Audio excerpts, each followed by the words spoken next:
The whole town is contaminated. You know, the kids, the families are at danger. The 900 residents of Hayden, Arizona live in the shadow of this aging copper smelter, which for generations has showered the area with hazardous chemicals. Residents like Betty Amparano worry that the facility has also made the community sick. I think this would have been my Nina, my godmother. She died of cancer. He died of cancer too.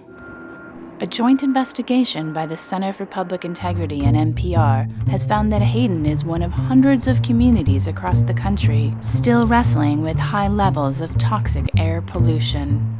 In Hayden, residents tell a story of failure. Failure of the company ASARCO, the state, and until recently, federal regulators to stop the pollution. The role of regulators in addressing toxic pollution is very important. The problem is they don't all play their role properly. Nor, as the case of ASARCO illustrates, do they always agree. After Congress strengthened the Clean Air Act in 1990, industrial plants that were major sources of hazardous air pollution were supposed to install pollution controls. The U.S. Environmental Protection Agency believes ASARCO is a major polluter. State officials, whose job it is to enforce the law, don't. A disagreement that could have serious consequences for Hayden's residents. It's really a way of cheating the public out of health protections that we're supposed to have. Company officials would not agree to an on-camera interview, but ASARCO said off-camera that the smelter's emissions are not unsafe and meet state laws. State regulators agree. We have looked at all of the different types of methodologies that ASARCO has used to make their estimates of emissions, and we have no evidence to suggest that they are a major source at this time. Which means ASARCO can continue to operate without new pollution controls the federal EPA wants. I have lived here practically all my life. All this area was full of waste, and it smelled very, very bad. Sometimes we had to go all the way around. We couldn't go through here at all. I remember clouds of blue smoke coming down into the playgrounds in the community and coughing and your eyes burning. There were times that we would wake up and we'd see little black dots all over everything. My mom would call them ASARCO freckles.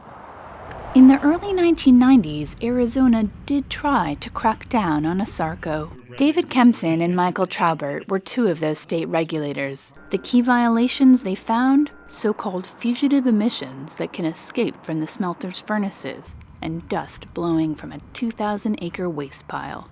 We had to do spot checks periodically unannounced. We would then document those violations, write a letter.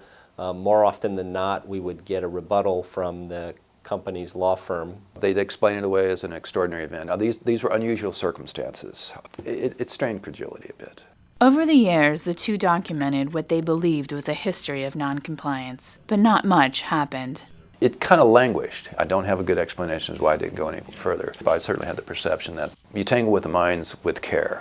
With care, because Hayden is a company town. Quite literally, the border between city and company is sometimes hard to distinguish. The saying that we use is, copper feeds our community. Without ASARCO, the town of Hayden wouldn't be able to exist. ASARCO's work begins 20 miles up the road, where ore is mined and crushed so copper can be extracted. These are big rocks. I mean, they're as big as your car.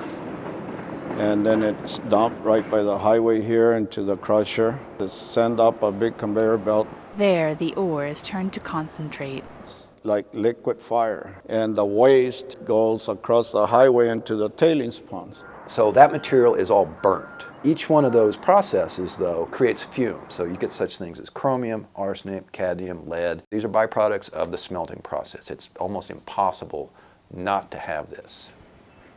Rihanna, that dirt right there that you're playing with, mija, is very, very bad for you to be playing it. How many times has Nana told you not to be playing with that, Rihanna?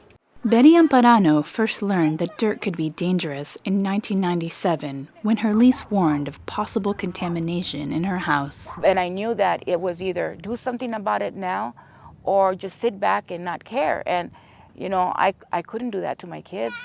So she took her 7 children to get tested for lead and other metals. The worst was her daughter Erin. At the time, federal limits of lead in children's blood were 10 micrograms per deciliter. And Erin was like 44, something like that. Frustrated by the limited action from regulators, residents, including the Amparanos, decided to take their own, filing a lawsuit against ASARCO. We found elevated metals and acids in people's attic dust. The conditions were just abhorrent. But the lawsuit divided the close-knit community. My dad worked there, and we're like, that's the last thing we wanted to see was for the company to be affected, and then it affects our families. ASARCO officials maintained the allegations were completely unfounded, and when the lawsuit settled, the company wasn't required to make any changes to its operations. Meanwhile, in 2007, after years of slaps on the wrist from state regulators, the EPA found that emissions from ASARCO smelter had contaminated the soil in dozens of family yards with high levels of arsenic and lead. EPA ordered the company to clean it up. Over here. That's the original soil here. They just covered it with all this rock. When it rains, it all comes down this way. Water is going to soak in the soil, and it's never going to be cleaned. This is where my house once was before ASARCO tore it down. Monica Fernandez grew up a few feet from the conveyor belt, but her family home became so contaminated the company opted to buy her home rather than clean it up. This is a picture of when they were knocking down my house on August 15th, 2011. The EPA has also found serious deficiencies with the cleanup. And the EPA's biggest concern is that as recently as 2009, the company was still spewing unsafe levels of the same chemicals that contaminated the soil. The agency believes those come from fugitive emissions, the same type of problem regulators David Kempson and Michael Traubert found more than 20 years ago. ASARCO is contesting EPA's allegations that the company's cleanup isn't good enough. The company also says its emissions do not exceed applicable public health standards. Still, the company says it is now investing $9 million on a retrofit that will significantly reduce not only lead emissions, but arsenic and chromium emissions. State regulators think that's enough to renew ASARCO's permit. I believe that the permit protects all of the environmental requirements. Permit or not, the federal EPA doesn't think ASARCO is protecting the environment. Earlier this month, the EPA raised the stakes of its battle with the state and company, finding ASARCO in violation of the law for failing to limit its toxic pollution for the past 6 years.